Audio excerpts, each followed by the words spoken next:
അപ്പൊ നീ എന്താ തീരുമാനിച്ച പോളിയുടെ കാര്യം? അവനെ എന്റെ മകനായിട്ട് എന്റെ അനന്തരാവകാശമായിട്ട് സ്വീകരിക്കാൻ ഞാൻ അതിന് അനുവാദം കിട്ടാൻ വേണ്ടി ഞാൻ കാരണവന്മാരെ കല്ലറയില് തിരികെത്തിച്ചു വെച്ച് പ്രാർത്ഥിച്ചേ. ഇനി പുണ്യാളുടെ ഒപ്പീനിയൻ കൂടി. പ്രാഞ്ചി, ഇപ്പോഴാണ് നീ ദൈവത്തിന് പ്രിയപ്പെട്ടവനാവുന്നത്.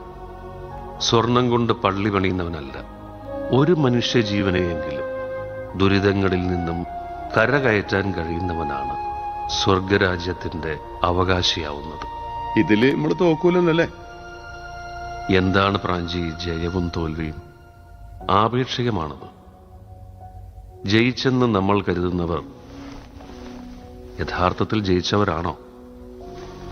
നേടിയെന്ന് നമ്മൾ കരുതുന്നവർ സത്യത്തിൽ എന്താണ് നേടിയത്? നഷ്ടപ്പെട്ടു എന്ന് കരുതുന്നത് നിന്നിലേക്ക് തിരിച്ചു വരില്ല എന്ന് നീ കരുതുന്നുണ്ടോ?